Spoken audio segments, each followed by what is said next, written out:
Hello YouTube, my name's Sean Connors and welcome back to The Outsiders, and you join me for my third video in the Pathfinder series. In video 1 we looked at the percentile layer that we put into all the stats. So if you're not familiar with what that is, please go back and look at video 1 before you come back here. I'll suggest you look at video 1 and 1.5. And in video 1.5 we talked about the hit points and what we do and the reasons why. Now it's going to become more obvious now why the hit point layer is particularly important in Pathfinder as an advantage to the players, why we play that in over other rules that we're about to adapt and change. Now one of the problems with Pathfinder is that they've done added a number of layers on the way that characters die. Now this is going to sound a little bit odd, so just bear with me and hang in there. Excuse me, sorry. Hang in there and it will all fall into place. Now in Pathfinder, what's changed significantly from previous editions is that you now die at your con score, drip down to your con score. So let me give you an example. So let's say you were playing a fighter, first level, who had a 16 con, and you took, instead of the skill point, you took a hit point. You would obviously start with 10 hit points, plus the 3 for con, plus the 1 for the hit point instead of the skill point. So you'd start with 14 hit points and have a drip down of minus 16. So in theory, you've got a 30 hit point range before you die. That's so huge, that's significant. What it really means is when you're standing up facing an opponent who's even coming at you with a great axe, he'd have to critically you and do nearly maximum damage to kill you from the moment the fight starts. Now that wasn't always the case, was it? In earlier editions it was a lot more dangerous facing somebody like that. It was all, you know, curtains if you got hit a couple of times. The odds are greatly improved for the players. I'm all for supporting the players. We've done that through the system of the hit points we talked about before. But this is a layer that really has a problem. It really irked me. And the more you play the game, you begin to see that as an issue. Now here's another reason why it becomes more problematic as well. There are no repercussions for death, other than the fact the character's knocked out the action. You don't lose any stats. You don't, you know, it's just a small cost implication. If you've got the money and the means to do it, that's it. That's also a bit of a problem. It feels a little bit like a reboot, doesn't it, in a computer game? It just doesn't have any real repercussions, and that's a serious problem. You put everything together, and it's telling you as an experienced GM that something not right. It's not me being awkward, because I know my players come back time and time again. One of the biggest things I always say about when I referee a game, particularly for players that many players have been with us for years, and if you ask them, most of them will say the reason they come back is because of the challenge, because the game's tough. As soon as the game becomes not challenging, no interest there at all, they're going to start losing interest. And I know it bothered them a lot when we played Pathfinder straight at the beginning, and it was like, it's a bit easy, you know. Oh, and you could see them calculating quickly that they could do something rather than actually just play the game and have fun. Which is one of the things you get when the advantages, when the odds are against you. You don't calculate, you just do it, you just go for it, which is one of the problems. Pathfinder is very heavy maths. So anyway, on top of that layer about the drip down, you've also got, and we talked about, you know, no repercussions theoretically for death. You've got the standard raises, raise dead, resurrection and true resurrection, but now also Pathfinder added breath of life. So breath of life works, it's a 5th level spell, but breath of life works that, say for example I've got that very fighter who's higher level now, but he's been killed, and he's at minus 20, he's dead. Well, he's only 4 away from his actual drip down score. Now Breath of Life, you roll 5d8 plus 1 per level, and if you can get the character to a point where they're below, they're negative, but they're below their cons, they're not below their con score, i.e. in this character's case, from 0 to 16, get him to that point, he will stabilise and survive. It's pretty easy. So if they can get to that character in the round and cast the spell off, they can save him.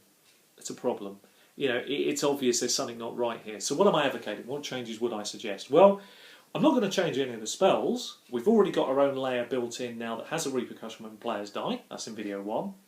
But what I would suggest is a very simple change.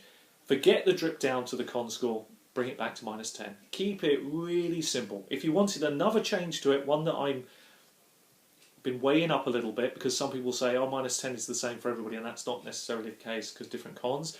Get the point, see that, quite interesting. Then why not do this? Take the con score of the player, half it for the drip down. So for example, if that fighter's got 18 con, they drip down to minus 9. If you've got a wizard with 10 con, they drip down to minus 5. I like it, personally, I think it's great.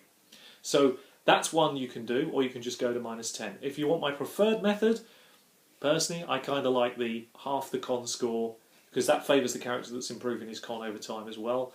It gets slightly bigger range to drip down to, but it's not too big a range that everything has a repercussion and there's more seriousness at lower level. So I would advocate that. So that's the first half of the video, just to touch on that new part to this and the reasons why. So hopefully when you look at it in conjunction with everything else, you'll see the reasons why we've added the hit point rule in. You'll understand the reasons why we talked about percentile dice and what you can do with that as a GM.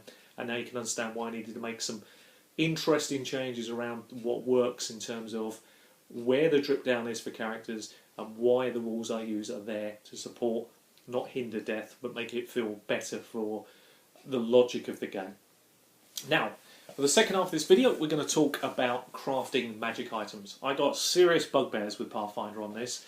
Don't like it, personally. I think the system really sucks. They feel very much like NPC stuff, which is a real problem. And, you know, it creates some really oddities, you know, making rings, you know, you have to be a certain level to make a ring, you know, you have to be caster level 7th to make a ring, and which caster level at 7th is going to waste his time making lower level rings when you know, he's always going to make the best item, and the higher level he gets, the less he's going to spend on those sort of things.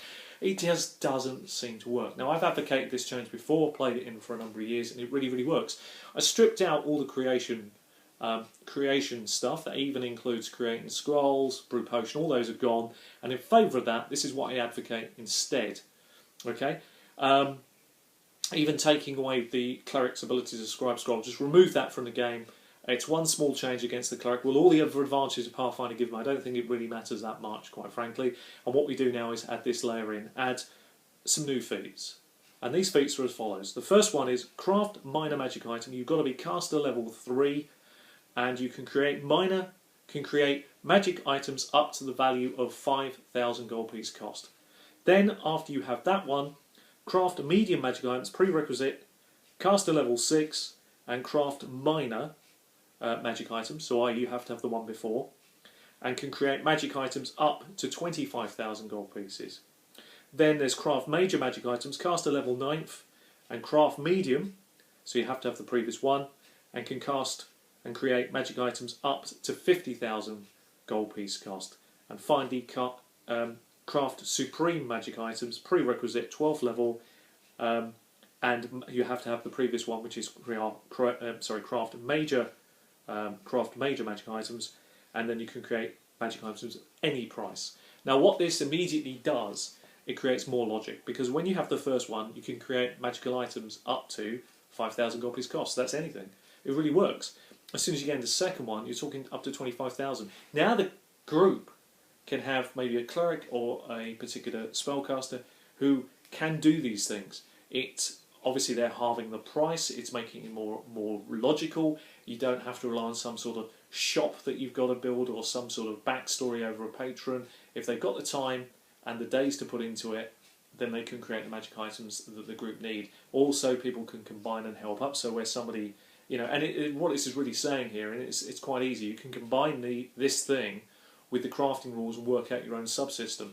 So for example, you know, yes, you can make magic items up to 5 grand, but are you a smith? No, so you'd work alongside a smith, and at the key moments when the sword is being made, you would step in, support the smith to turn the item into a magical item. It's very simple. It's fairly easy to play in without it needing some huge story. Maybe one of your characters is really good bowyer and so forth. It's very easy to work that out, and I kind of like that.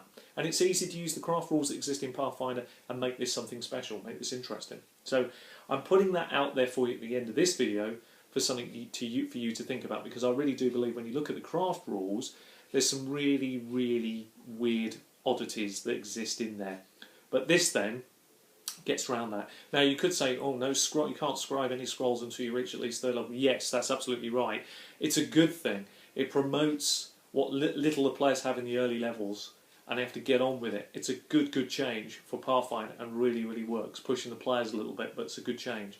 Players like this change, and it kind of supports the system a lot better than the current system that sits in there. So I'm offering it out there as an option, because what you'll find, if you're being honest, it's just something to evaluate yourselves. How many of your players go down the route of crafting items? And why would they? because it's ever so NPC based.